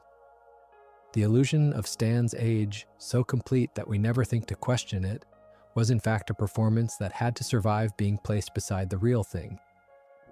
When Simmons finally speaks in the following episode, the two voices have to read as brothers, born the same day, and one of them is being produced by a performer half the other's age. That the trick holds is a measure of how thoroughly Hirsch had built Stan out of those two grandfathers, the personality of one and the gravel of the other, until the artifice became indistinguishable from an old man's actual throat. So what Not What He Seems really stages at the level of voice is a single performer sustaining a lie he authored, in a sound he improvised, modeled on a grandfather who lied lovingly, pushed to the edge of breaking, and doing it in the company of a brother who has no voice yet at all. The betrayal that lands so hard on Dipperlands because the voice selling it is one we trusted. And the reveal that opens the door to the twin works precisely because that door opens onto silence. A silence that would only be filled 3 months later by an older man whose arrival would change who the series thought the brother had been all along. Brad Brick was the only composer Gravity Falls ever had. Across the entire run of the series, every cue, every sting of dread, and every warm swell under a family moment came from one person. And it was Brick who wrote the theme that opens each episode, the one you already have half-hummed before the title card resolves. That single authorship matters more than it might seem because it means the sound of the series is one continuous voice, learning and deepening as the years pass. And when that voice was asked later which single piece of music he considered his best work for the whole series, he did not name a moment from the pilot or a fan favorite chase. He named the score for the climactic scenes of this episode, the 11th of the second season. Consider what it means for a composer to pick his own favorite. He has hundreds of cues to choose from, years of accumulated craft, and he lands on this one. Break described the challenge of scoring the climax plainly. He said, in effect, that the task was to make the music as crazy and exciting as what appears on screen, while also being as emotionally charged as what is happening between the characters. Read that carefully because it contains two different jobs held in a single hand. One job is spectacle, the pure kinetic energy of a scene where, as he put it in another conversation, the world is kind of falling apart. The other job is intimacy, the current of feeling running between people who are bound to each other and no longer sure what that binding means. Most action scoring only has to do the first job. It has to keep pace with the picture, to hit the beats, to make the eye and the ear move together. What made this sequence hard and what makes it worth talking about at this hour is that the second job pulls in a different direction. The emotional conflict Break was scoring is not a fight between a hero and a threat. It is, in his own framing, the revelation of Grunkle Stan's long-lost twin brother and the tangle of feeling that revelation sets loose among the characters. Music that only screamed danger would flatten that. Music that only ached would let the spectacle go slack. The score has to do both at once and hold them in tension, the way the scene itself holds them. That is the quiet argument of this chapter. The reason the music can telegraph an emotional turn without ever spelling it out in words is that it was built from the start to carry two meanings on the same line. When you listen to those climactic minutes, you are hearing a piece designed to be exciting and wounded simultaneously. The excitement tells you the stakes are enormous. The wounded quality underneath tells you that whatever is about to be revealed will cost the characters something. You feel the turn coming not because the music announces it, but because the music has been quietly grieving the whole time it was thrilling you. Break said this episode let him, in his words, really kind of expand the palette, and the reason he gave is instructive. The scenes were so cinematic and so emotionally charged that they gave him room a smaller moment would not. He said he was really proud of how that one came out. There is something honest in a composer admitting that the material lifted him, that the picture asked for more than usual, and he found more than usual to give. It is the opposite of a formula. It is a person responding to a specific set of images and a specific weight of feeling, and reaching past his own habits because the scene deserved it. To understand how that reaching happened, it helps to know how Break actually worked on the show. His standard process was to receive each full episode cut with temporary scratch music already laid in by the editors and the showrunners, placeholder tracks meant to signal the intended mood and rhythm of a scene. That scratch was his reference, a rough sketch of where the emotion should sit. From there, he built his own score, delivering stems to Disney that combined instruments such as strings, percussion, and guitars. Think about what that combination allows. Strings can carry the ache and the lift, the long emotional lines. Percussion drives the spectacle, the falling apart momentum of the climax. Guitars sit somewhere in between, giving the show its particular texture, neither wholly orchestral nor wholly modern. When he talks about expanding the palette, this is the literal palette he means. And in this episode, he was drawing on all of it at full stretch. There is a useful counterweight to all of this, and Break offered it himself. Years later, he said he wished he could go back and rescore some of the earliest episodes of the show, including the very first one. He felt those early cues were simply not as strong as his later work. That admission is what makes his pride in this episode land as more than self-congratulation. Here is a composer with a clear and unsentimental sense of his own growth, someone who can look at where he started and see the seams, and who therefore knows exactly what he is claiming when he calls this his favorite. The distance between the music he wished he could redo and the music he was proudest of is the distance a single artist traveled across one series, and this episode sits at the far, more assured end of that road. None of the recent explorations of this world quite touch this, the score as its own kind of storytelling. It is easy to talk about lore, about portals and journals and the mechanics of who is related to whom. It is harder to notice that a great deal of what you feel while watching a climax is being done to you by an arrangement of strings and drums and guitar, by a person making choices about tension and release that you never consciously register. The turn in this episode works on you emotionally before your mind has finished processing the plot. That is not an accident. That is a composer working from a rough sketch of scratch music, deciding that the scene asks for something crazy and exciting and heartbroken all at once, and building it out of the instruments he had, and getting it right enough that, given all the music he ever wrote for this show, this is the piece he would keep. Consider what it means for a show to tell you the ending before it has told you the beginning. From the very first episode of Gravity Falls, in the opening title sequence, there is an image that fans have come to call Bill's Wheel. It is a ring of roughly 10 symbols, each one standing for a main character, and at the center of that ring sits Bill Cipher. Beside it runs a string of cryptogram text, and if you shift each letter back through a Caesar cipher, the text resolves into a sentence declaring that Stan is not the man he appears to be.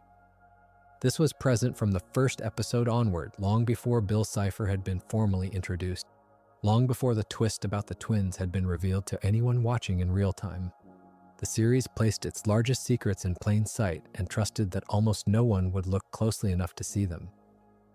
That is the first principle of how this series directs attention. It hides things not in the dark, but in the light, in the parts of the frame the eye slides past. The pilot does something similar with Bill himself. While Dipper reads the third journal in the attic of the Mystery Shack, Bill appears for a single brief moment as a reflection in the red stained glass of the attic window. He is there and then he is gone. No line of dialogue marks him. No music swells to tell you a threat has entered the room. The episode simply lets his shape pass across a pane of colored glass and moves on, and the color of that glass matters, because red will become the color this series reaches for whenever the ground beneath the characters is about to give way. To understand Bill as a piece of visual design, it helps to hear how a critic first described him. Reviewing the episode Dreamscapers for the AV Club, Alistair Wilkins called Bill Cipher's design the Eye of Providence wearing a top hat. Think about the economy of that. A single triangle, a single eye, and one small comic flourish of a hat. And out of those few marks, the show builds a villain who reads instantly as both ancient and absurd, both a symbol from the back of a banknote and a cartoon you might laugh at.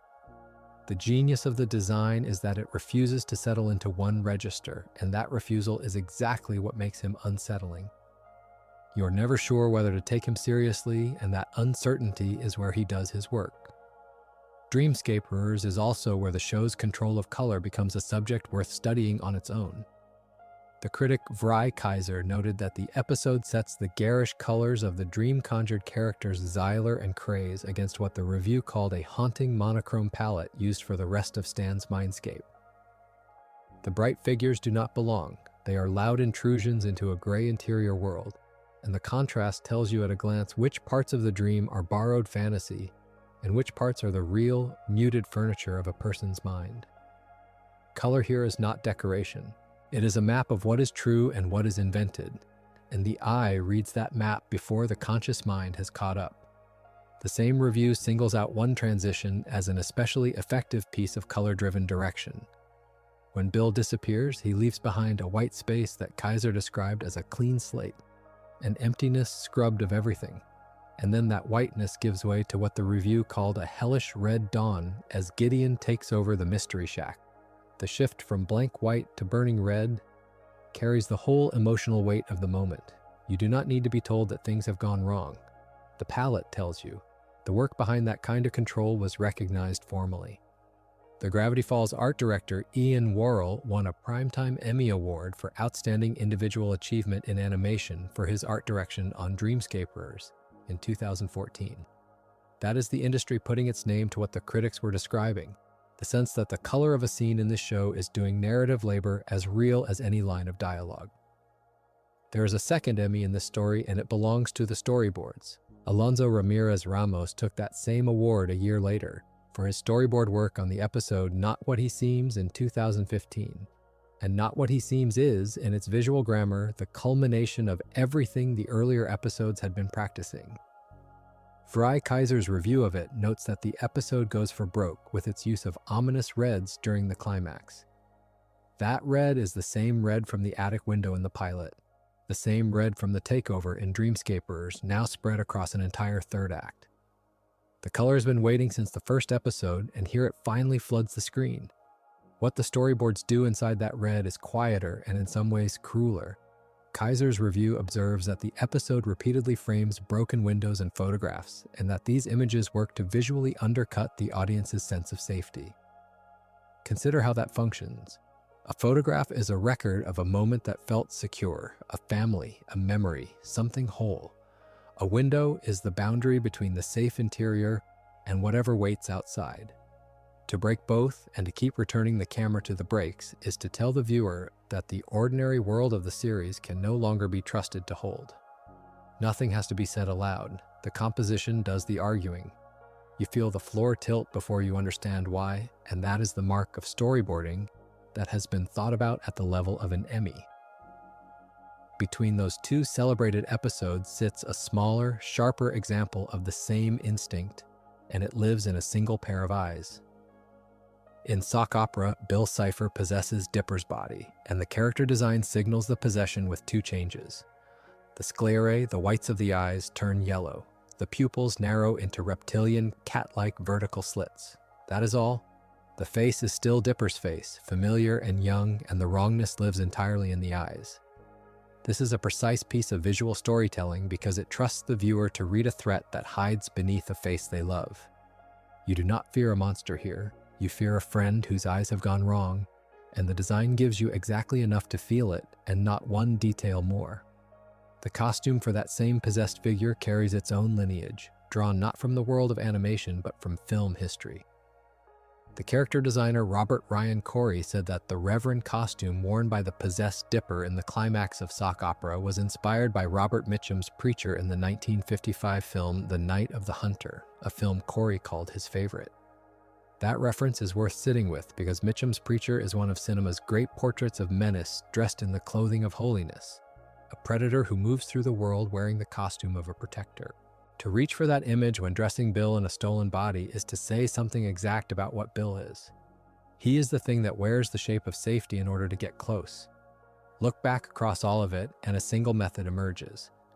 The reflection in the red glass, the wheel in the title card, the cipher that spells out the twist before the twist exists, the monochrome mindscape and the garish dream figures, the white slate collapsing into red dawn, the broken windows and photographs, the yellow eyes with their vertical slits, the preacher's coat borrowed from an old black and white film. In every case, the series places its meaning in the image itself and lets the color, the composition, and the design carry what the dialogue never states. It directs your eye toward comfort and hides the warning at the edge of the frame. And when the warning finally arrives, you realize it had been visible the entire time. That is the discipline underneath the whole series, recognized twice by the people who give out the awards, and it is why these frames still reward a slow and careful second look. A television show gets a night like this only once, if it is lucky. And Gravity Falls got it on the night Not What He Seems first went out over Disney XD. Consider what a premiere night actually is. It is a fixed point, a moment when thousands of people who have been circling the same set of questions in private are suddenly all looking at the same screen at the same second, and the answer, whatever it turns out to be, arrives for all of them together. For a show that had spent 2 seasons burying secrets in its own margins, this was the night the margins finally spoke, and roughly 2.1 million people were there to hear it on the premiere broadcast, according to the tally kept by the Gravity Falls wiki. That number mattered more than a number usually does. When the episode aired, it stood as the highest-rated broadcast in the show's history on Disney XD, a record it would hold for 4 months until A Tale of Two Stands arrived to break it. Sit with the shape of that for a moment.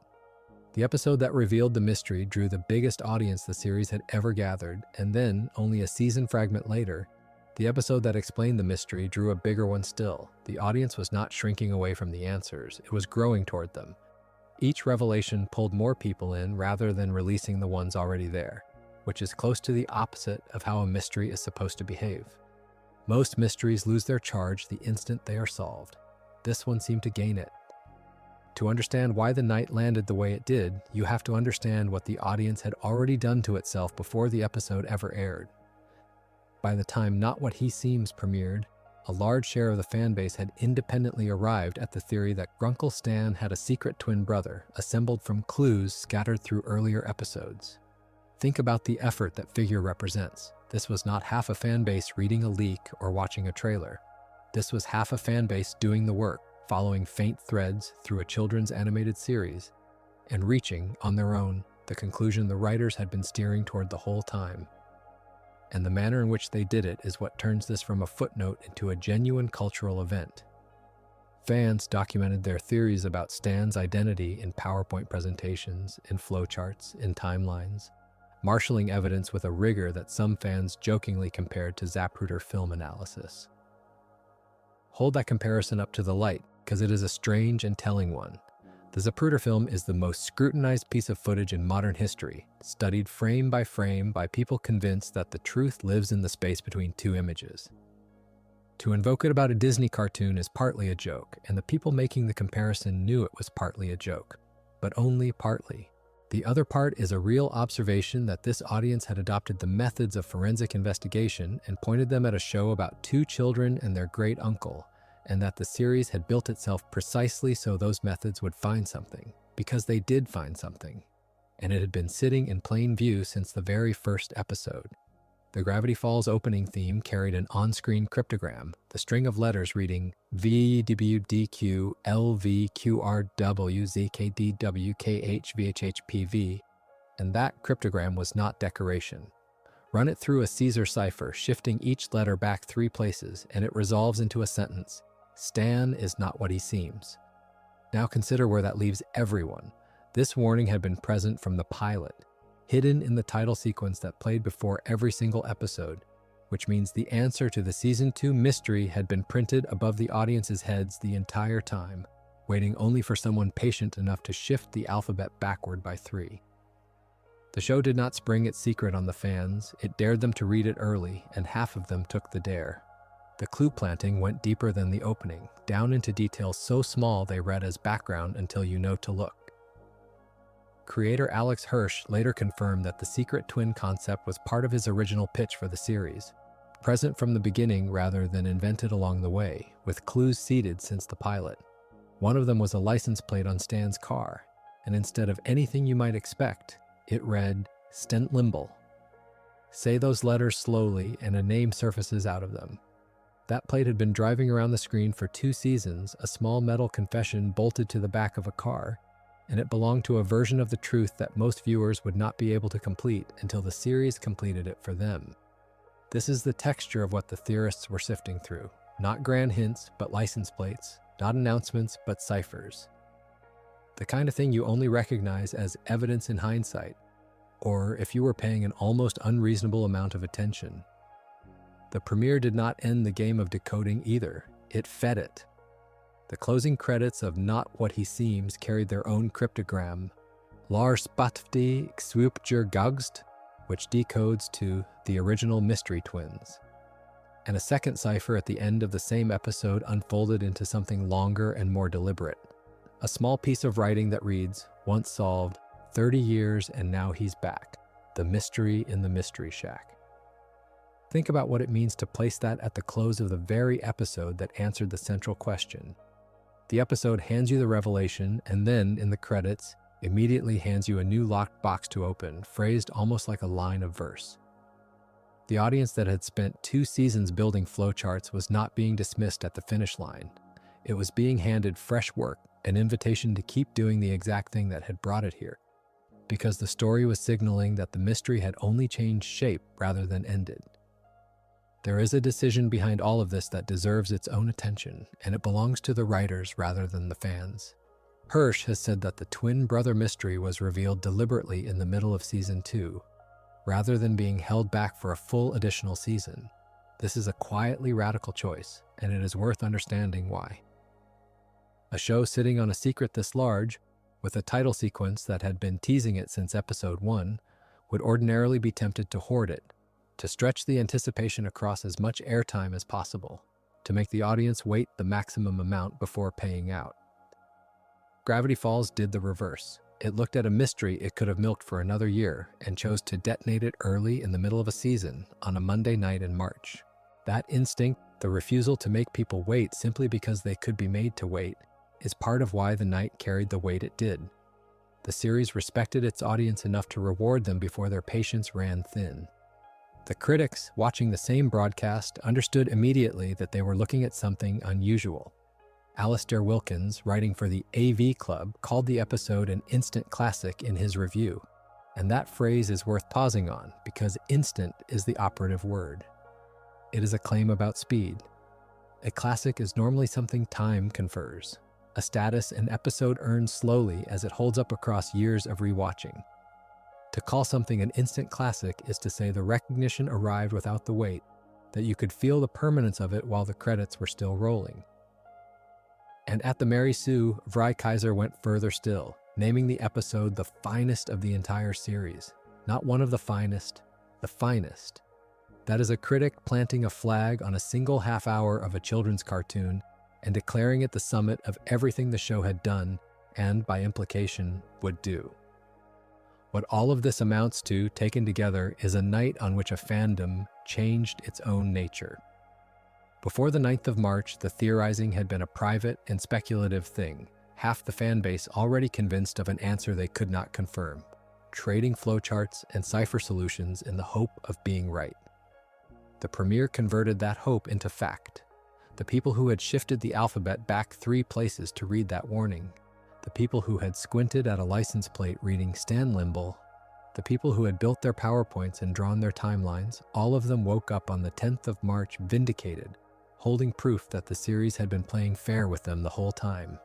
That is a rare and powerful thing to give an audience. It tells them that their attention was never wasted, that the marginalia was real, that the effort of reading a cartoon like the Zapruder film was effort spent on a text that could bear it. A record-breaking broadcast, an audience of over 2 million, 2 fresh ciphers in the credits, and 2 critics reaching for the language of permanence on the same night. The show had promised from its first frame that Stan was not what he seemed. On this night, it finally showed its work, and the fandom that had done its own work alongside it was never quite the same afterward.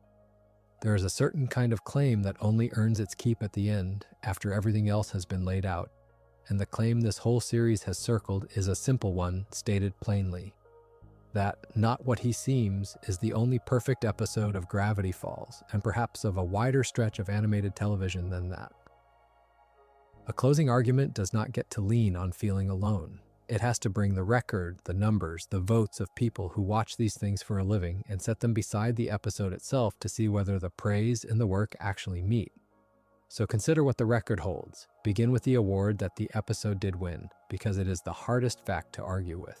In 2015, the storyboard artist Alonso Ramirez Ramos won the Primetime Creative Arts Emmy for individual achievement in animation, and he won it specifically for his work on Not What He Seems.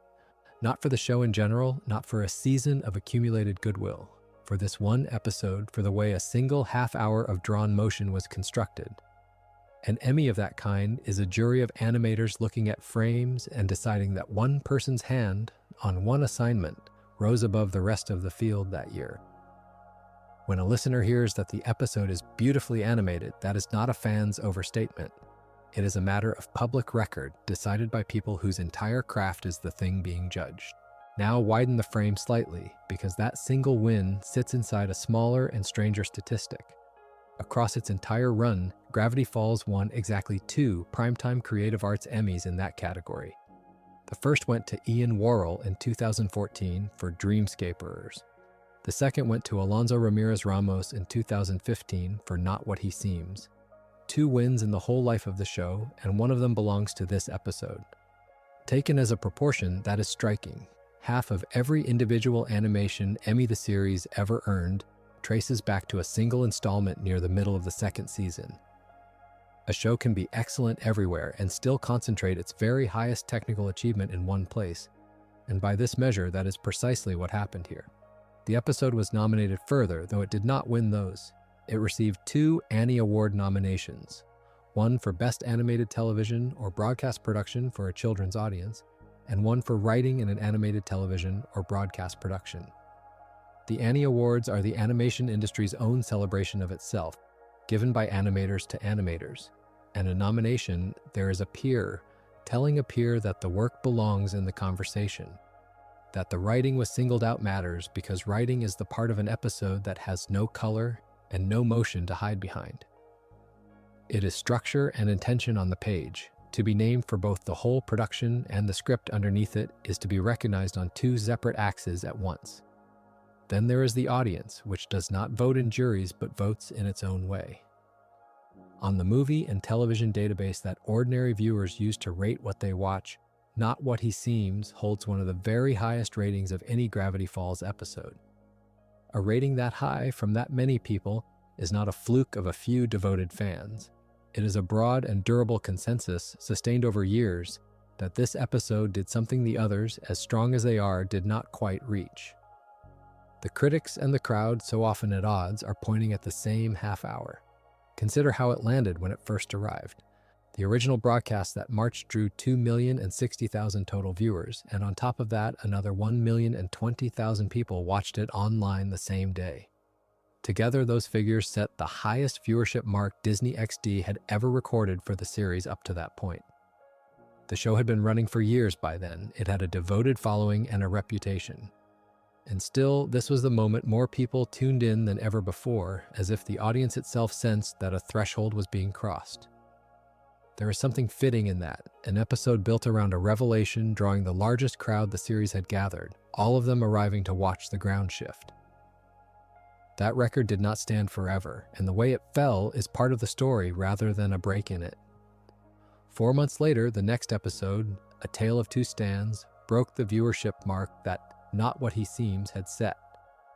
This is not a weakness in the argument, it is a consequence of the episode's own design. Not What He Seems was engineered to make you need the answer to a question it refused to resolve. And when the series finally sat down to answer that question, even more people came. The peak that this episode built became the launching point for the one that followed. A record broken by the episode you created a hunger for is a record that did its job. The critics who wrote about it at the time reached for the language of permanence. Alastair Wilkins, reviewing the episode for the AV Club, praised its character work, its comedy, and its art style, and called it an instant classic. That phrase gets used loosely elsewhere, but here it was set down deliberately in the moment by someone whose task was to weigh the thing coldly. And at the Mary Sue, Vry Kaiser went further, naming Not What He Seems, the best episode the series ever produced. Kaiser pointed to something specific rather than a general glow, to the way the episode uses color contrasts to shift its tone, and to the way it takes the viewer's assumptions of safety and turns them, in Kaiser's words, on their head. That is a precise account of what the episode does. It spends the accumulated warmth of everything before it, the comfort you had learned to feel in this town and this family, and it turns that comfort into the source of the dread. A critic naming that mechanism by name is a critic who has seen exactly how the machine works. Here, the argument takes a turn that most closing arguments would rather avoid because the strongest voice for the episode is also, in one strange sense, a voice against its recognition. By some accounts, at a convention question and answer session, the show's creator, Alex Hirsch, said that when the episode was first pitched, Disney executives initially thought it was bad. Their reasoning was almost mechanical. It had few jokes, it stayed tense rather than comedic. And the executives typically gauged an episode's quality by how much a test audience laughed. So an episode that made a room go quiet and still read on their instrument as a failure. Sit with that for a moment. The episode that would win an animation Emmy, that would set a viewership record that critics would call the best of the series, first registered to the people funding it as a mistake because their only measure was laughter, and this episode had chosen to withhold it. At that same event, Hirsch spoke about recognition with an edge that had not dulled with time. He has said of Not What He Seems, in substance, that it is the episode they should have won an Emmy for, and that he is still angry that they did not. The distinction underneath that statement is worth keeping straight because it is easy to hear it wrong. He was not talking about the individual animation Emmy, the one Alonso Ramirez Ramos actually won for this very episode. He was talking about the show's top-line series recognition, the big general awards that the program never took home. So the creator's frustration and the episode's triumph sit side by side without contradiction. The episode won the craft award that honored the hands that made it, and it never won the broad prize that its creator felt it deserved. And both of those things are true at once. There is one last fact that keeps this argument honest, and it comes from the same man. For all that Hirsch has called it the series' strongest episode, he has named a different one as the most personally meaningful to him. He points to The Time Traveler's Pig, because that was the episode where he first felt the series was fully achieving his creative vision. Notice the two different measures at work there. Strongest is not the same as most meaningful. The episode that a creator loves most is not always the episode he judges best, and the fact that Hirsch can hold those apart, can say one thing is the peak of the craft and another is the peak of his own heart, tells you he is not simply flattering his own work. It gives his praise of this episode more weight, not less. When a maker who has his sentimental favorite elsewhere still calls this the strongest thing the show ever did, the claim we started with stops sounding like a fan's exaggeration and starts sounding like the settled verdict of everyone withstanding to give one. If the show is willing to lie to you, then every warm moment it ever gave you carries a small shadow of doubt, and that is the frightening gift of this episode.